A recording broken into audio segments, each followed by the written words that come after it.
And hello again, my lovelies. Oh, good, we've got sound again. Excellent. I'm just prepping my chapters for today. I've got about an hour now before I have to go out and get my kids from school. Normally, my husband would do this, but he's actually got the flu. Um, so he's feeling very sorry for himself in the spare room. And I am going to put in about an hour on this and then take off to go and get my kids. And then I've got to do lots of running around. I'm going to take one to the gym. I've got to have a Zoom interview for something else. Then I've got to take another one to a cricket game. Busy, busy afternoon, which is fine. It's fairly normal. Okay. All right. I got chapters 1 to 7 done in my first session the other day, which was nice. You'll be able to see the video for those. It's been lightly edited and put back up on YouTube if you would like to catch up. If this is your first time in here and you haven't seen what I'm doing, please go and watch the intro video. It'll tell you why I'm not recording the full book, because that's not my job. I'm just doing the narrator part, which is the larger part of the book, but yeah, there's a lot of dialogue in there, which is performed by other actors. So, chapter 8. It'd help if I had my recording software open. It would really help if I had that open, wouldn't it? Hang on, let me shut that. Yes. I've just got to boot it up and make sure it is talking to my Neumann analog. Yes. Not going to talk to my speaker for a little playback. Let's just wake that up. I have a little mini Bluetooth speaker, which doesn't need to be high quality because I use it for what I call the pre-roll. When I make an error, I put the cursor back at the start of the sentence, and this plays back like the last couple of seconds of the sentence before, so I know exactly where I'm up to. It can be quite handy if you've paused for a minute and then lost where you were at, which I'm quite capable of doing. Especially if it with these huge long sentences, sometimes I'm not even sure where I stopped off. Okay. All right, and ready to go. Chapter 8. Mrs. Jennings was a widow with an ample jointure. She had only 2 daughters, both of whom she had lived to see respectably married, and she had now therefore nothing to do but to marry all the rest of the world. In the promotion of this object, she was zealously active, as far as her ability reached, and missed no opportunity of projecting weddings among all the young people of her acquaintance. She was remarkably quick in the discovery of attachments, and had enjoyed the advantage of raising the blushes and the vanity of many a young lady by insinuations of her power over such a young man, and this kind of discernment enabled her, soon after her arrival at Barton, decisively to pronounce that Colonel Brandon was very much in love with Marianne Dashwood. She rather suspected it to be so on the very first evening of their being together, from his listening so attentively while she sang to them, and when the visit was returned by the Middletons dining at the cottage, the fact was ascertained by his listening to her again. It must be so. She was perfectly convinced of it. It would be an excellent match, for he was rich and she was handsome. Mrs. Jennings had been anxious to see Colonel Brandon well married ever since her connection with Sir John first brought him to her knowledge, and she was always anxious to get a good husband for every pretty girl. The immediate advantage to herself was by no means inconsiderable, for it supplied her with endless jokes against them both. At the park she laughed at the Colonel, and in the cottage at Marianne.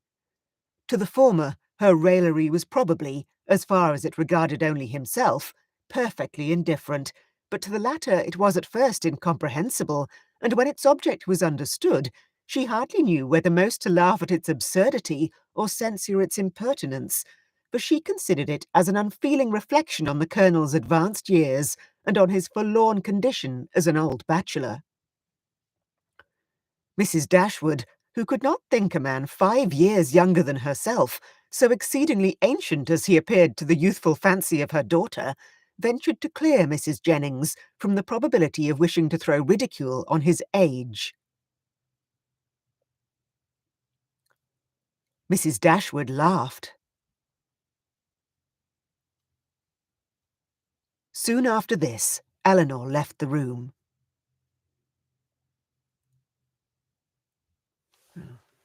Okay, and that's all the narrator part for that chapter. That's a short and sweet one. There's actually quite a lot more to it, but it's not my part. So, save.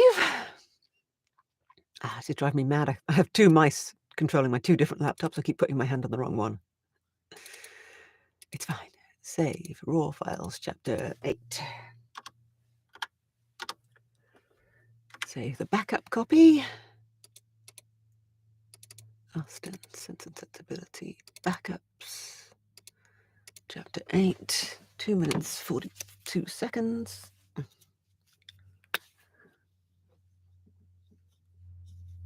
I got an hour and 4 minutes in the first session. I was really pleased with that. I probably won't get quite that much today because I've only got just about another hour now, but we'll see. All right, chapter 9. Bring it up on my tablet. When I create files, I normally put about 4 or 5 chapters, sometimes 2 or 3, depending on the length, but into what I call a script, which gives me about an hour of work, so I go straight through. But of course, these have not been created by me. These have been created by the editor. So he's doing one chapter at a time, which slows me down because I keep having to go back and look for the next chapter on the tablet. So it's fine. It's all good. Chapter 9. The Dashwoods were now settled at Barton with tolerable comfort to themselves. The house and the garden, with all the objects surrounding them, were now become familiar, and the ordinary pursuits which had given to Norland half its charms were engaged in again with far greater enjoyment than Norland had been able to afford since the loss of their father. Sir John Middleton, who called on them every day for the first fortnight, and who was not in the habit of seeing much occupation at home, could not conceal his amazement on finding them always employed. Their visitors, except those from Barton Park, were not many, for, in spite of Sir John's urgent entreaties that they would mix more in the neighbourhood, and repeated assurance of his carriage being always at their service, the independence of Mrs. Dashwood's spirit overcame the wish of society for her children, and she was resolute in declining to visit any family beyond the distance of a walk. There were but few who could be so classed, and it was not all of them that were attainable. About 1.5 miles from the cottage, along the narrow winding valley of Allenham, which issued from that of Barton as formerly described, the girls had, in one of their earliest walks, discovered an ancient, respectable-looking mansion which, by reminding them a little of Norland, interested their imagination and made them wish to be better acquainted with it. But they learnt on inquiry that its possessor, an elderly lady of very good character, was unfortunately too infirm to mix with the world, and never stirred from home. The whole country about them abounded in beautiful walks. The high downs, which invited them from almost every window of the cottage to seek the exquisite enjoyment of air on their summits, were a happy alternative when the dirt of the valleys beneath shut up their superior beauties, and toward one of these hills did Marianne and Margaret one memorable morning direct their steps, attracted by the partial sunshine of a showery sky, and unable longer to bear the confinement which the settled rain of the 2 preceding days had occasioned. The weather was not tempting enough to draw the 2 others from their pencil and their book, in spite of Marianne's declaration that the day would be lastingly fair, and that every threatening cloud would be drawn off from their hills, and the 2 girls set off together. They gaily ascended the downs, rejoicing in their own penetration at every glimpse of blue sky, and when they caught in their faces the animating gales of a high southwesterly wind, they pitied the fears which had prevented their mother and Eleanor from sharing such delightful sensations. Margaret agreed, and they pursued their way against the wind, resisting it with laughing delight for about 20 minutes longer, when suddenly the clouds united over their heads, and a driving rain set full in their face. Chagrined and surprised, they were obliged, though unwillingly, to turn back, for no shelter was nearer than their own house. One consolation, however, remained for them, to which the exigence of the moment gave more than usual propriety. It was that of running with all possible speed down the steep side of the hill which led immediately to their garden gate. They set off. Marianne had at first the advantage, but a false step brought her suddenly to the ground, and Margaret, unable to stop herself to assist her, was involuntarily hurried along and reached the bottom in safety. A gentleman carrying a gun, with 2 pointers playing round him, was passing up the hill and within a few yards of Marianne when her accident happened. He put down his gun and ran to her assistance. She had raised herself from the ground, but her foot had been twisted in the fall, and she was scarcely able to stand. The gentleman offered his services, and perceiving that her modesty declined what her situation rendered necessary, took her up in his arms without farther delay and carried her down the hill.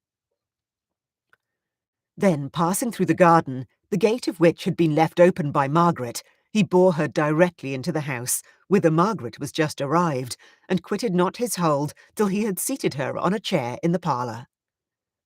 Eleanor and her mother rose up in amazement at their entrance, and while the eyes of both were fixed on him with an evident wonder and a secret admiration which equally sprung from his appearance, he apologized for his intrusion by relating its cause, in a manner so frank and so graceful. Stumbled there. Almost said grateful instead of graceful. It came out funny. Try it again. In the parlour. Eleanor and her mother rose up in amazement at their entrance, and while the eyes of both were fixed on him with an evident wonder and a secret admiration which equally sprung from his appearance, he apologized for his intrusion by relating its cause, in a manner so frank and so graceful that his person, which was uncommonly handsome, received additional charms from his voice and expression. Had he been even ugly and vulgar, I'm trying to say ulgy and vulgar. Try it again. Had he been even old, ugly, and vulgar, the gratitude and kindness of Mrs. Dashwood would have been secured by any act of attention to her child, but the influence of youth, beauty, and elegance gave an interest to the action which came home to her feelings. She thanked him again and again, and, with a sweetness of address which always attended her, invited him to be seated. But this he declined, as he was dirty and wet. Mrs. Dashwood then begged to know to whom she was obliged. His name, he replied, was Willoughby, and his present home was at Allenham, from whence he hoped she would allow him the honour of calling tomorrow to inquire after Miss Dashwood. The honour was readily granted, and he then departed, to make himself still more interesting, in the midst of a heavy rain. His manly beauty and more than common gracefulness were instantly the theme of general admiration, and the laugh which his gallantry raised against Marianne received particular spirit from his exterior attractions. Marianne herself had seen less of his person than the rest, for the confusion which crimsoned over her face on his lifting her up had robbed her of the power of regarding him after their entering the house. But she had seen enough of him to join in all the admiration of the others, and with an energy which always adorned her praise. His person and air were equal to what her fancy had ever drawn for the hero of a favourite story, and in his carrying her into the house with so little previous formality, there was a rapidity of thought which particularly recommended the action to her. Every circumstance belonging to him was interesting. His name was good, his residence was in their favourite village, and she soon found out that of all manly dresses, a shooting jacket was the most becoming. Her imagination was busy, her reflections were pleasant, and the pain of a sprained ankle was disregarded. Sir John called on them as soon as the next interval of fair weather that morning allowed him to get out of doors, and Marianne's accident being related to him, he was eagerly asked whether he knew any gentleman of the name of Willoughby at Allenham. Sir John was rather puzzled, but Marianne could no more satisfy him as to the colour of Mr. Willoughby's pointer than he could describe to her the shades of his mind. On this point Sir John could give more certain intelligence, and he told them that Mr. Willoughby had no property of his own in the country, that he resided there only while he was visiting the old lady at Allenham Court, to whom he was related, and whose possessions he was to inherit, adding, Mrs. Dashwood smiled. Marianne's eyes sparkled. Sir John did not much... Oh, pardon me. Sudden choke.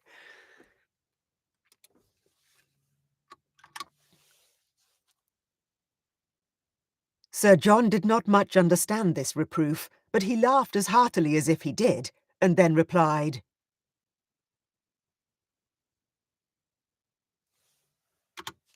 "Okay. And save. Chapter 9. Back up. 8 minutes 15.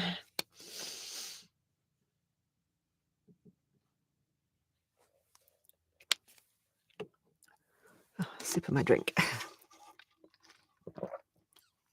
That was quite a long chapter to only do in 3 takes. Okay. All right. Next, chapter 10. What's rattling there? I just rattled. That's annoying.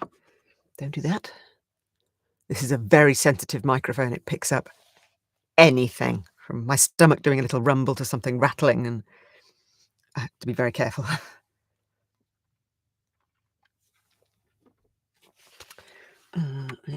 Save that file. And next. Chapter 10. Marianne's preserver as Margaret with more intelligence. No, more elegance. There? Just reading words that are not even there now. Chapter 10. Marianne's preserver, as Margaret, with more elegance than precision, styled Willoughby, called at the cottage early the next morning to make his personal inquiries.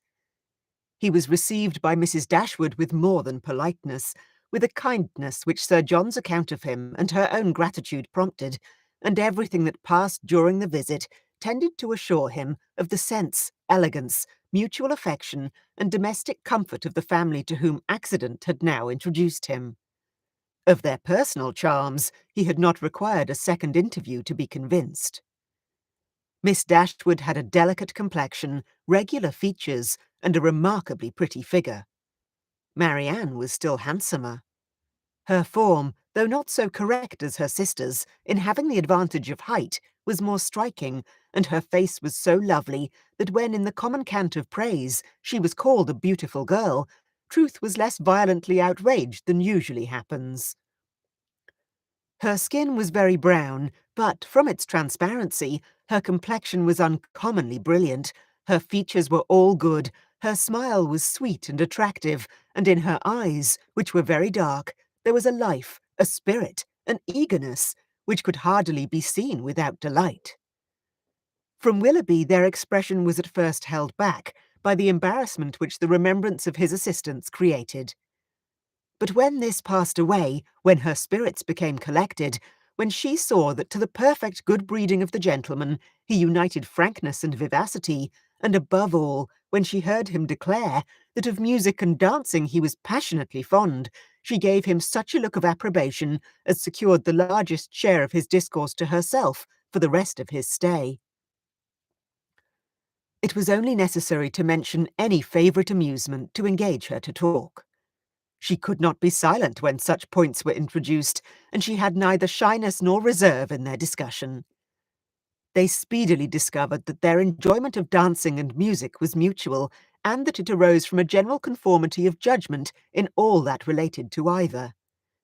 Encouraged by this to a further examination of his opinions, she proceeded to question him on the subject of books. Her favourite authors were brought forward and dwelt upon with so rapturous a delight that any young man of 25 must have been insensible indeed, not to become an immediate convert to the excellence of such works, however disregarded before. Their taste was strikingly alike. The same books, the same passages were idolized by each, or if any difference appeared, any objection arose, it lasted no longer than till the force of her arguments and the brightness of her eyes could be displayed. He acquiesced in all her decisions, caught all her enthusiasm, and long before his visit concluded, they conversed with the familiarity of a long-established acquaintance. Said Eleanor, as soon as he had left them. Willoughby, on his side, gave every proof of his pleasure in their acquaintance. Oh, sorry, my throat just gurgled. Need another drink.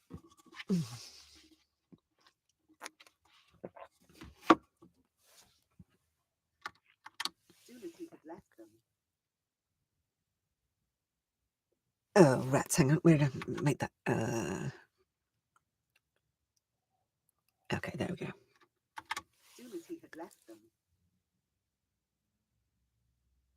Willoughby, on his side, gave every proof of his pleasure in their acquaintance which an evident wish of improving it could offer. He came to them every day. To inquire after Marianne was at first his excuse, but the encouragement of his reception, to which every day gave greater kindness, made such an excuse unnecessary before it had ceased to be possible by Marianne's perfect recovery. She was confined for some days to the house, but never had any confinement been less irksome.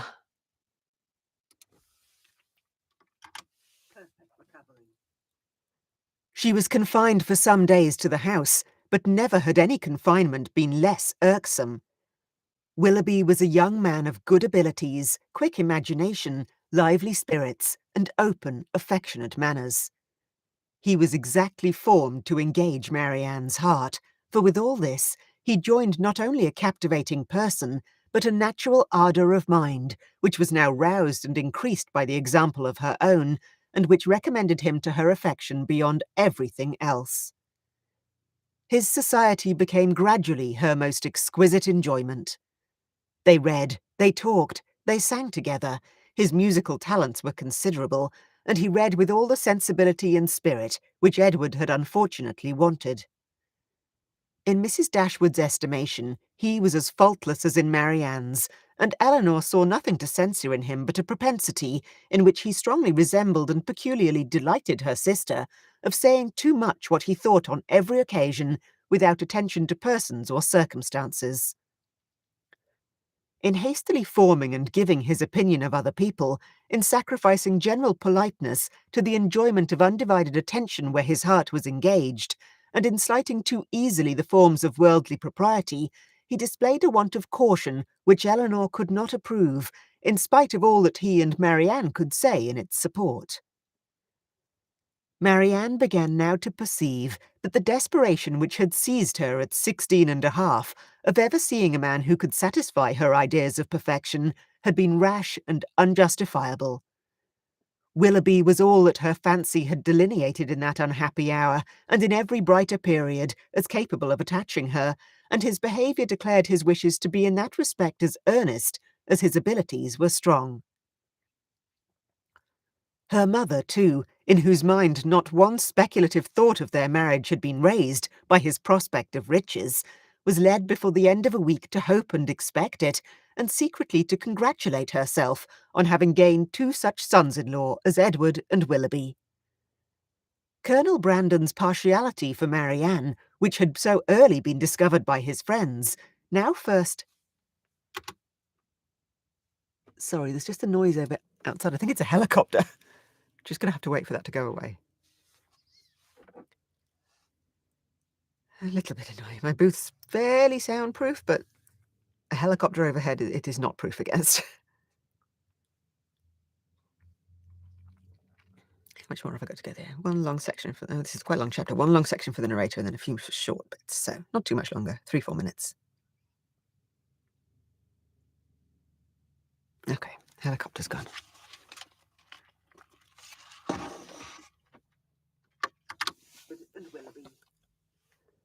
Colonel Brandon's partiality for Marianne, which had so early been discovered by his friends, now first became perceptible to Eleanor when it ceased to be noticed by them. Their attention and wit were drawn off to his more fortunate rival, and the raillery which the other had incurred before any partiality arose was removed when his feelings began really to call for the ridicule so justly annexed to sensibility. Eleanor was obliged, though unwillingly, to believe that the sentiments which Mrs. Jennings had assigned him for her own satisfaction were now actually excited by her sister, and that however a general resemblance of disposition between the parties might forward the affection of Mr. Willoughby, an equally striking opposition of character was no hindrance to the regard of Colonel Brandon. She saw it with concern, for what could a silent man of 35 hope, when opposed to a very lively one of 25, and as she could not even wish him successful, she heartily wished him indifferent. She liked him, in spite of his gravity and reserve. She beheld in him an object of interest. His manners, though serious, were mild, and his reserve appeared rather the result of some oppression of spirits than of an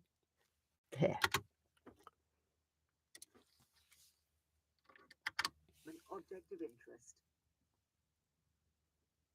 His manners, though serious, were mild, and his reserve appeared rather the result of some oppression of spirits than of any natural gloominess of temper. Sir John had dropped hints of past injuries and disappointments, which justified her belief of his being an unfortunate man, and she regarded him with respect and compassion.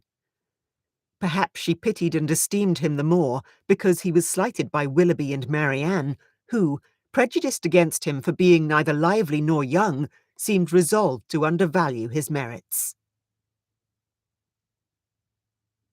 Said Willoughby one day, when they were talking of him together.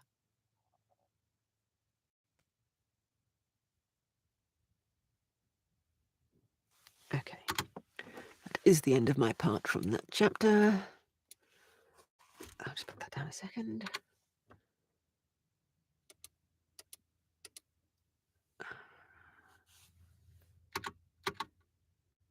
Okay, and save as chapter 10.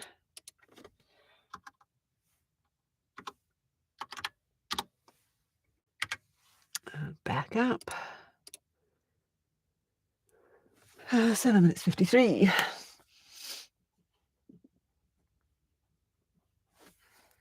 Keep an eye on the time. All right.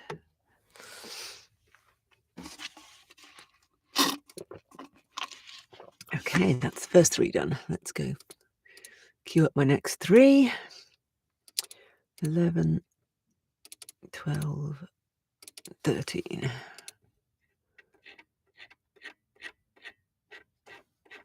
Okay.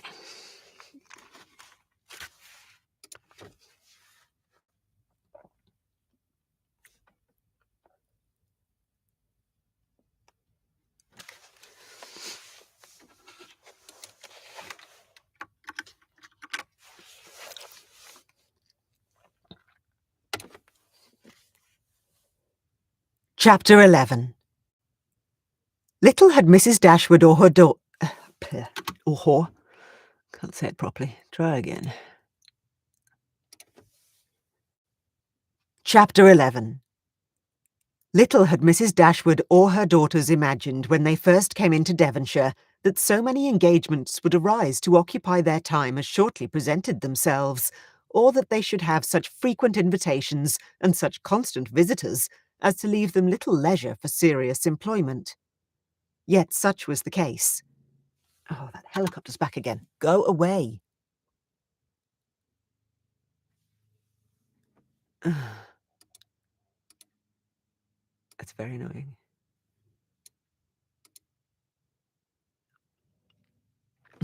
I'm just going to wait it out, unfortunately. There's absolutely nothing I can do about it. He's circling somewhere. All right, he's far enough away again. Serious employment. Yet such was the case. When Marianne was recovered, the schemes of amusement at home and abroad, which Sir John had been previously forming, were put into execution.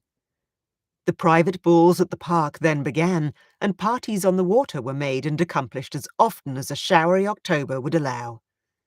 In every meeting of the kind, Willoughby was included, and the ease and familiarity which naturally attended these parties were exactly calculated to give increasing intimacy to his acquaintance with the Dashwoods, to afford him opportunity of witnessing the excellencies of Marianne, of marking his animated admiration of her, and of receiving, in her behaviour to himself, the most pointed assurance of her affection. Eleanor could not be surprised at their attachment. She only wished that it were less openly shown, and once or twice did venture to suggest the propriety, not proprietary.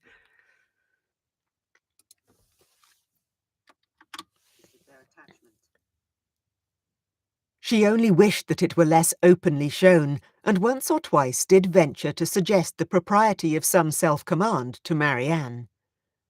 But Marianne abhorred all concealment, whatever concealment is.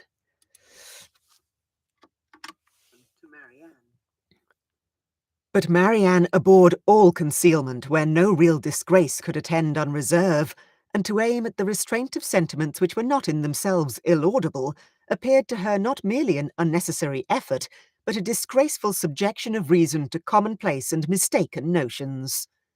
Willoughby thought the same, and their behaviour at all times was an illustration of their opinions. When he was present, she had no eyes for anyone else. Everything he did was right. Everything he said was clever. If their evenings at the park were concluded with cards, he cheated himself and all the rest of the party to get her a good hand. If dancing formed the amusement.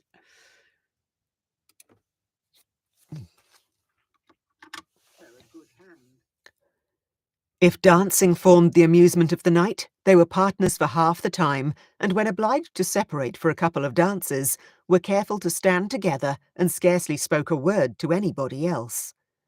Such conduct made them, of course, most exceedingly laughed at, but ridicule could not shame, and seemed hardly to provoke them. Mrs. Dashwood entered into all their feelings with a warmth which left her no inclination for checking this excessive display of them. To her, it was but the natural consequence of a strong affection in a young and ardent mind. This was the season of happiness to Marianne. Her heart was devoted to Willoughby, and the fond attachment to Norland, which she brought with her from Sussex, was more likely to be softened than she had thought it possible before by the charms which his society bestowed on her present home. Eleanor's happiness was not so great. Her heart was not so much at ease, nor her satisfaction in their amusement so pure. They afforded her no companion that could make amends for what she had left behind, nor that could teach her to think of Norland with less regret than ever. Neither Lady Middleton nor Mrs. Jennings could supply to her the conversation she missed, although the latter was an everlasting talker, and from the first had regarded her with a kindness which ensured her a large share of her discourse. She had already repeated her own history to Eleanor 3 or 4 times, and had Eleanor's memory been equal to her means of improvement, she might have known very early in their acquaintance all the particulars of Mr. Jennings's last illness, and what he said to his wife a few minutes before he died.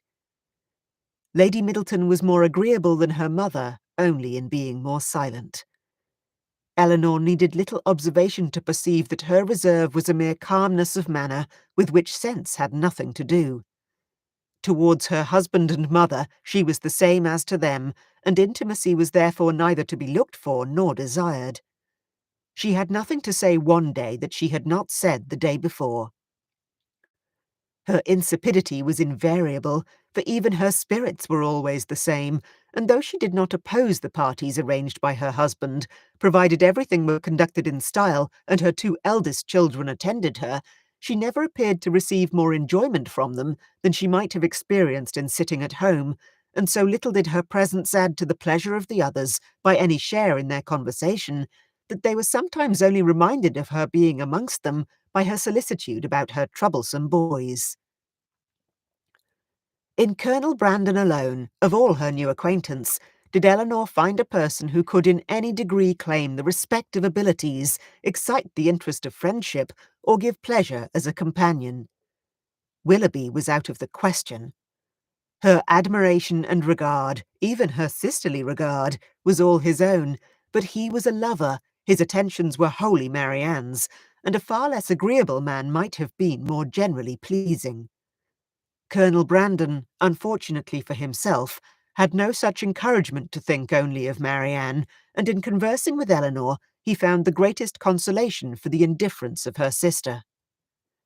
Eleanor's compassion for him increased, as she had reason to suspect that the misery of disappointed love had already been known to him.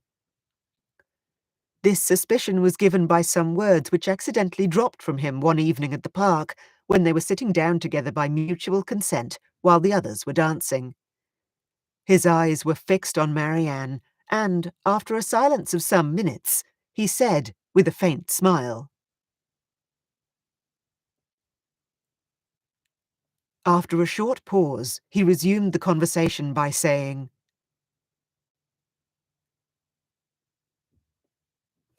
wait. There's an error here. I thought it was over because there's no more part marked for me, but there is another bit at the end of the chapter. Let me just put in my comment about that, and then I'll record it.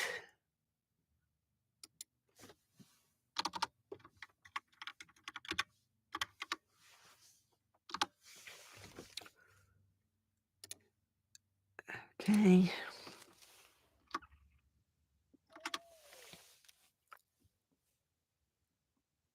Here he stopped suddenly, appeared to think that he had said too much, and by his countenance gave rise to conjectures which might not otherwise have entered Eleanor's head. The lady would probably have passed without suspicion had he not convinced Miss Dashwood that what concerned her ought not to escape his lips. As it was, it required but a slight effort of fancy to connect his emotion with the tender recollection of past regard. Eleanor attempted no more. But Marianne, in her place, would not have done so little. The whole story would have been speedily formed under her active imagination, and everything established in the most melancholy order of disastrous love. Okay, and that is the end of the chapter. Chapter 11. Back it up. 7 minutes.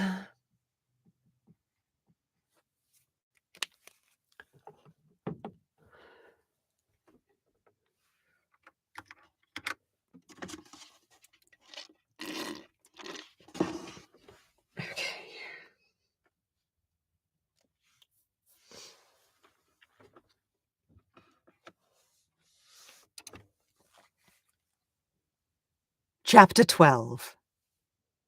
As Eleanor and Marianne were walking together the next morning, the latter communicated a piece of news to her sister, which, in spite of all that she knew before of Marianne's imprudence and want of thought, surprised her by its extravagant testimony of both. Marianne told her, with the greatest delight, that Willoughby had given her a horse, one that he had bred himself on his estate in Somersetshire, and which was exactly calculated to carry a woman.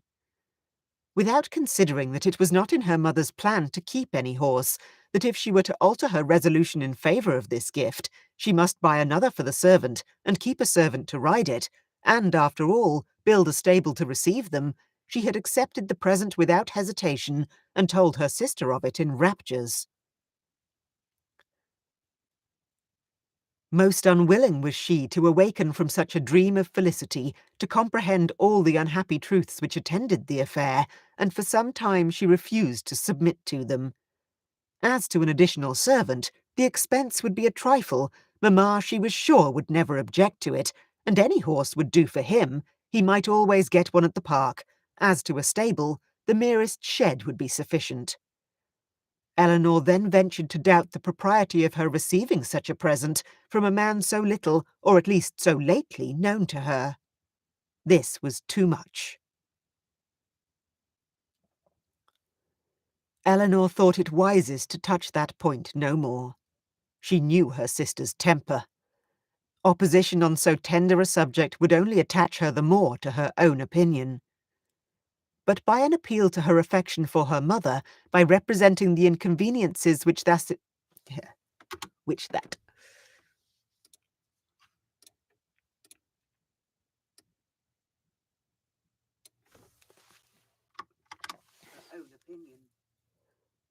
But by an appeal to her affection for her mother, by representing the inconveniences which that indulgent mother must draw on herself, if, as would probably be the case, she consented to this increase of establishment, Marianne was shortly subdued, and she promised not to tempt her mother to such imprudent kindness by mentioning the offer, and to tell Willoughby when she saw him next that it must be declined.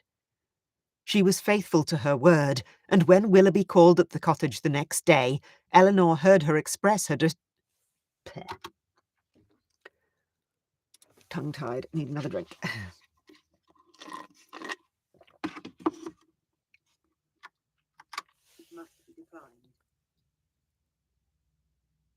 She was faithful to her word, and when Willoughby called at the cottage the same day, Eleanor heard her express, not express.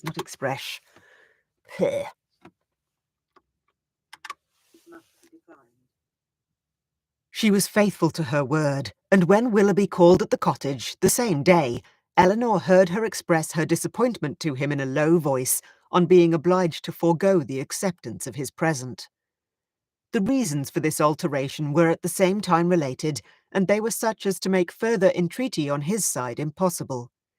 His concern, however, was very apparent, and after expressing it with earnestness, he added, in the same low voice,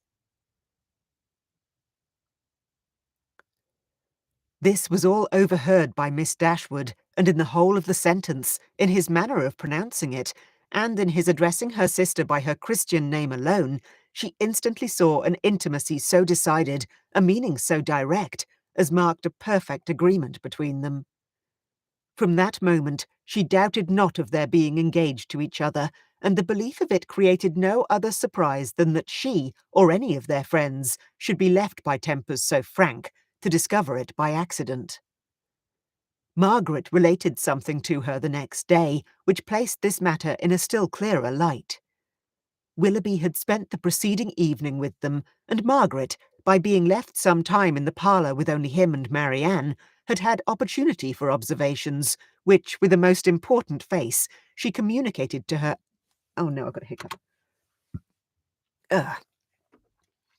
Rats, and I was nearly at the end of a long sentence too. Okay, back to the beginning of it.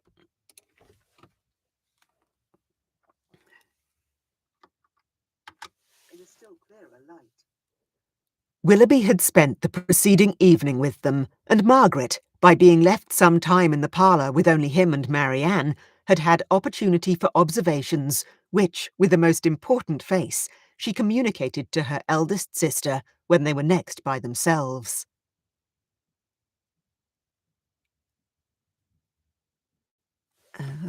There's a bit there which is labelled for Marianne, but it's not, it's for narrator. Hang on, I'm just going to go and do the correction.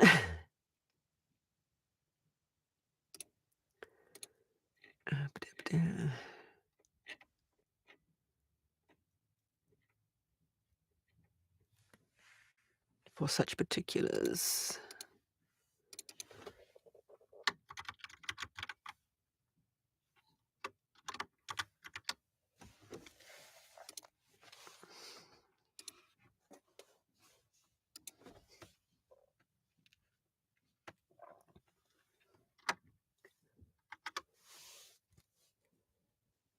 For such particulars, stated on such authority, Eleanor could not withhold her credit, nor was she disposed to it, for the circumstance was in perfect unison with what she had heard and seen herself. Margaret's sagacity was not always displayed in a way so satisfactory to her sister. When Mrs. Jennings attacked her one evening at the park to give the name of the young man who was Eleanor's particular favourite, which had long been a matter of great curiosity to her, Margaret answered by looking at her sister and saying, This, of course, made everybody laugh, and Eleanor tried to laugh too. But the effort was painful. She was convinced that Margaret had been fixed on a person whose name she could not bear with composure to become a standing joke with Mrs. Jennings.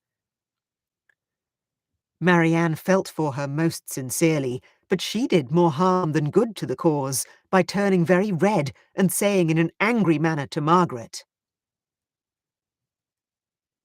This increased the mirth of the company, and Margaret was eagerly pressed to say something more. Most grateful did Eleanor feel to Lady Middleton for observing at this moment. Though she believed the interruption to proceed less from any attention to her than from her ladyship's great dislike of all such inelegant subjects of raillery as delighted her husband and mother. The idea, however, started by her, was immediately pursued by Colonel Brandon, which was... No, who was? Not which was, who was. Husband and mother.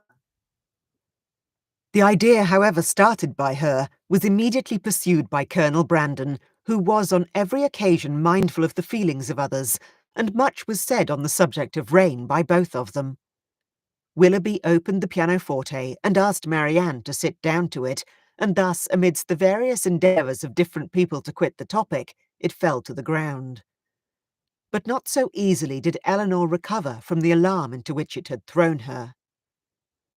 A party was formed this evening for going on the following day to see a very fine place about 12 miles from Barton, belonging to a brother-in-law of Colonel Brandon, without whose interest it could not be seen, as the proprietor, who was then abroad, had left strict orders on that head. The grounds were declared to be highly beautiful, and Sir John, who was particularly warm in their praise, might be allowed to be a tolerable judge, for he had formed parties to visit them, at least, twice every summer for the last 10 years. They contained a noble piece of water, a sail on which was to form a great... No, a sail on which was to... Last 10 years. They contained a noble piece of water, a sail on which was to form a great part of the morning's amusement. Cold provisions were to be taken, open carriages only to be employed, and everything conducted in the usual style of a complete party of pleasure. To some few of the company it appeared rather a bold undertaking, considering the time of year, and that it had rained every day for the last fortnight, and Mrs. Dashwood, who had already a cold, was persuaded by Eleanor to stay at home.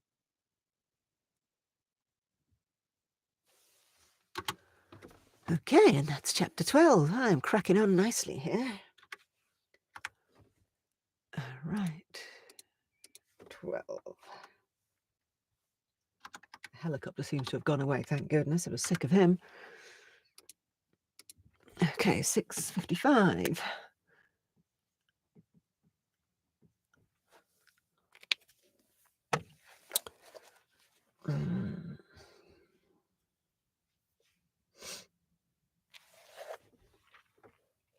I did save the backup. Yes, I did.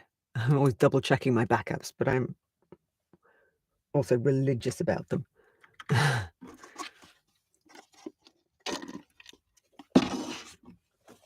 Touch wood, I have never yet had a major computer crash and lost a lot of files, but I know other narrators who have, and I do not need to lose hours of work because I failed to back it up.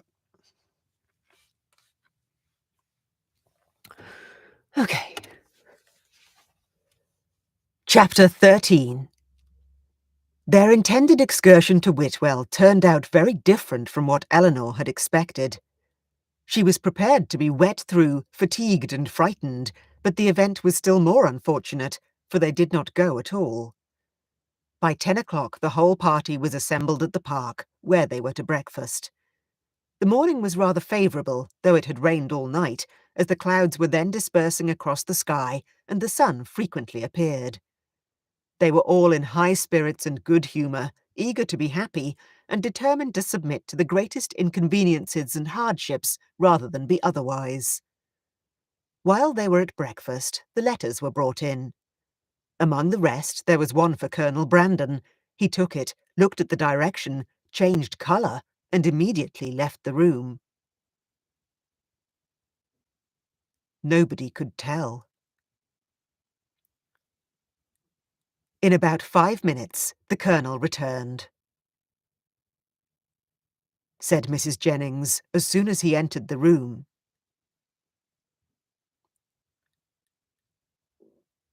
Said Mrs. Jennings, without attending to her daughter's reproof. Colonel Brandon blushed faintly. The Colonel addressed Lady Middleton. There's an error there. There's a line which is not marked for narrator again.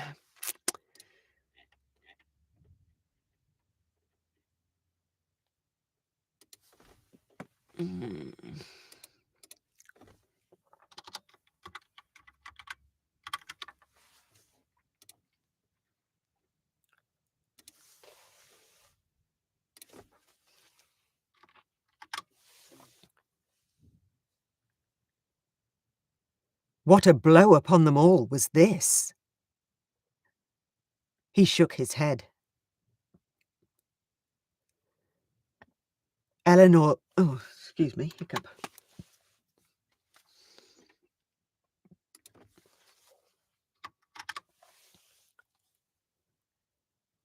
Eleanor then heard Willoughby say, in a low voice to Marianne, Colonel Brandon again repeated his sorrow at being the cause of disappointing the party, but at the same time declared it to be unavoidable. Colonel Brandon's horses were announced. He then took leave of the whole party. To Marianne, he merely bowed and said nothing. There's a line there which is for Eleanor Dashwood.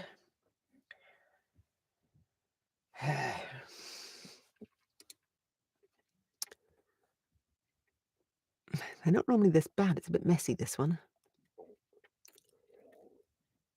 There's an awful lot of narration of dialogue in this chapter. That one, suggesting...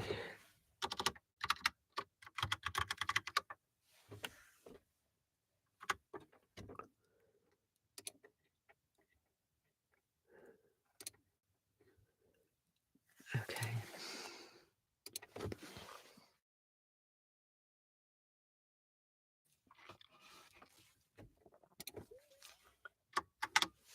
And said nothing. He wished her a good morning and, attended by Sir John, left the room. The complaints and lamentations which politeness had hitherto restrained now burst forth universally, and they all agreed again and again how provoking it was to be so disappointed. Said Mrs. Jennings exultingly. Then, lowering her voice a little, she said to Eleanor, When Sir John returned, he joined most heartily in the general regret on so unfortunate an event, concluding, however, by observing that as they were all got together, they must do something by way of being happy, and after some consultation it was agreed that although happiness could only be enjoyed at Whitwell, they might procure a tolerable composure of mind by driving about the country. The carriages were then ordered, Willoughby's was first, and Marianne never looked happier than when she got into it. He drove through the park very fast, and they were soon out of sight, and nothing more of them was seen till their return, which did not happen till after the return of all the rest. They both seemed delighted with their drive, but said only in general terms that they had kept in the lanes, while the others went on the downs. It was settled that there should be a dance in the evening, and that everybody should be extremely merry all day long. Some more of the Careys came to dinner, and they had the pleasure of sitting down nearly 20 to table, which Sir John observed with great contentment. Willoughby took his usual place between the two elder Miss Dashwoods. Mrs. Jennings sat on Eleanor's right hand, and they had not been long seated before she leant behind her and Willoughby and said to Marianne, loud enough for them both to hear.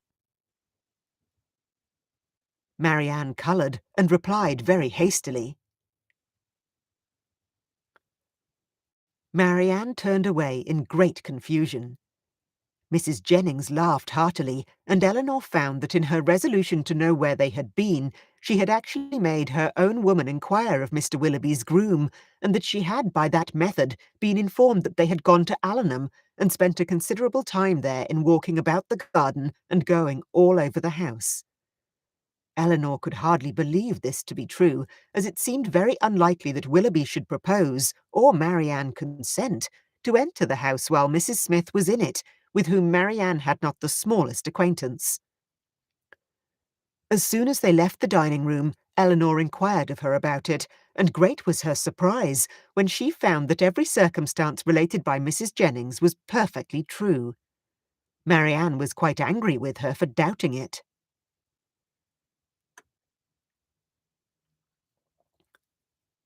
She blushed at this hint, but it was even visibly gratifying for... No.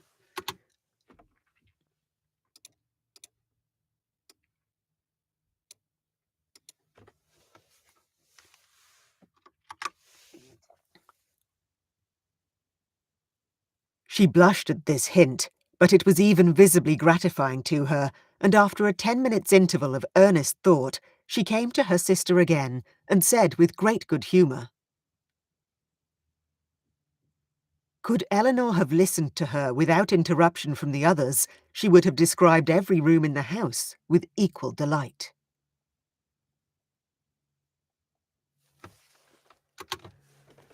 Okay.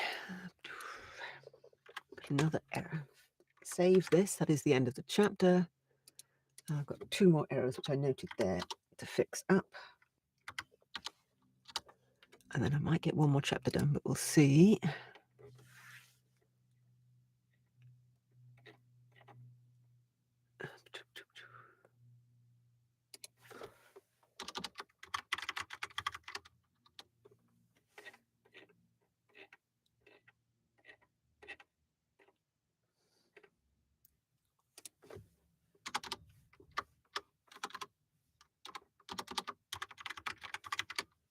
Okay.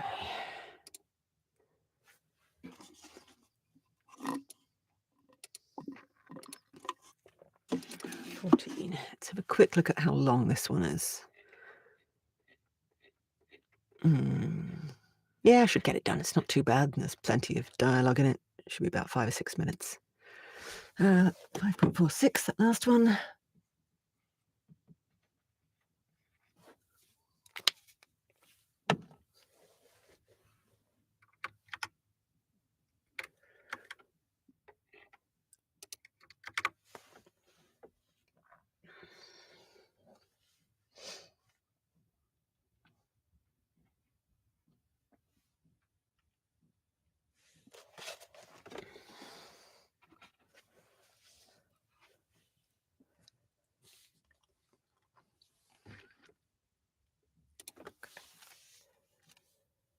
Chapter 14. The sudden termination of Colonel Brandon's visit at the park, with his steadiness in concealing its cause, filled the mind and raised the wonder of Mrs. Jennings for 2 or 3 days. She was a great wonderer, as everyone must be who takes a very lively interest in all the comings and goings of all their acquaintance. She wondered, with little intermission, what could be the reason of it, was sure there must be some bad news, and thought over every kind of distress that could have befallen him, with a fixed determination that he should not escape them all. So wondered, so talked Mrs. Jennings, her opinion varying with every fresh conjecture, and all seeming equally probable as they arose.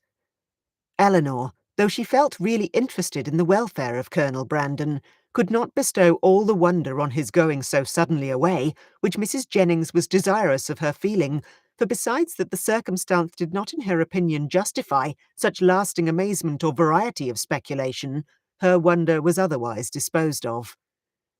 It was engrossed on the extraordinary silence of her sister and Willoughby on the subject, which they must know to be peculiarly interesting to them all. As this silence continued, every day made it appear more strange and more incompatible with the disposition of both. Why they should not openly acknowledge to her mother and herself what their constant behaviour to each other declared to have taken place, Eleanor could not imagine.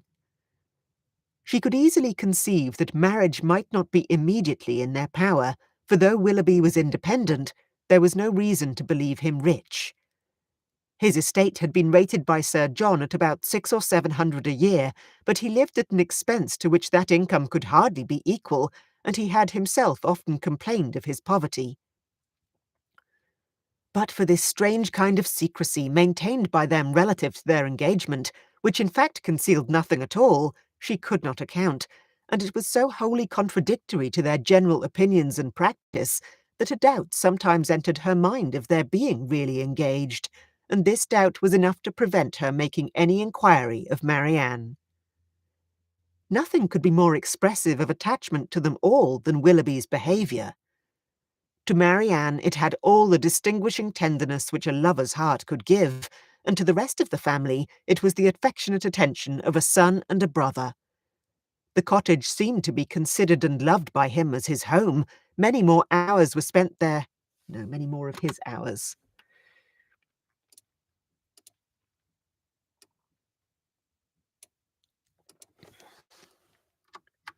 A son and a brother. The cottage seemed to be considered and loved by him as his home. Many more of his hours were spent there than at Allenham, and if no general engagement collected them at the park, the exercise which called him out in the morning was almost certain of ending there, where the rest of the day was spent by himself at the side of Marianne and by his favourite pointer at her feet. One evening in particular, about a week after Colonel Brandon left the country, his heart seemed more than usually open.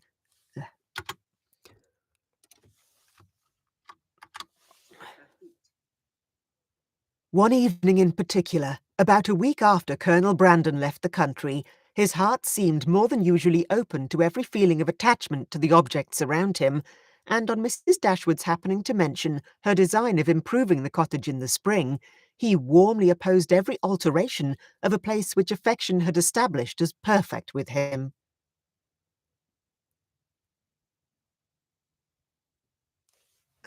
Wait, that's a narrator line.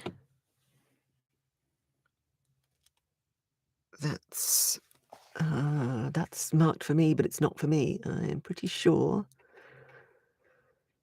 that is for Mrs. John Dashwood. Mrs. Henry Dashwood. Rats.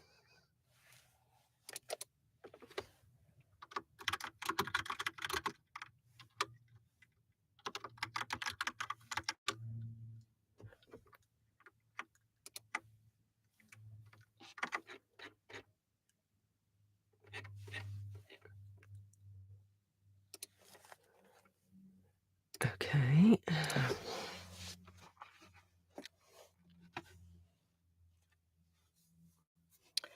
Oh, and there's more in that one. Oh, for heaven's sake. Whoever's done this has not done a terrific job of it.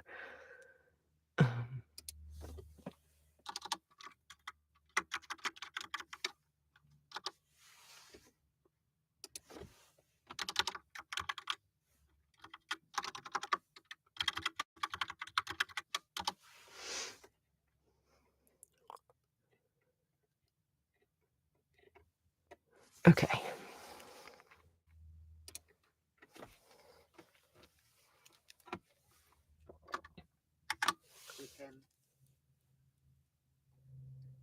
Mrs. Dashwood looked with pleasure at Marianne, whose fine eyes were fixed so expressively on Willoughby, as plainly denoted how well she understood him. Speaking to her in a lowered voice. Then, continuing his former tone, he said, Mrs. Dashwood again assured him that no alteration of the kind should be attempted. The promise was readily given, and Willoughby's behaviour during the whole of the evening declared at once his affection and happiness. Said Mrs. Dashwood, when he was leaving them, he engaged to be with them by 4 o'clock.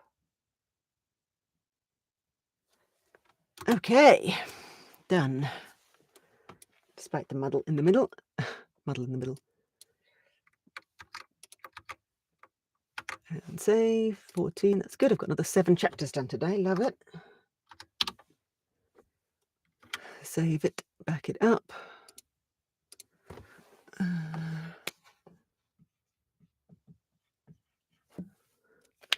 All right, and that is where I'm going to have to call it, however, for the day, I'm afraid, because I have got to go and retrieve my kids from school. So I will see you next time. Thank you for stopping by. Hope you enjoyed the read. Have a good one.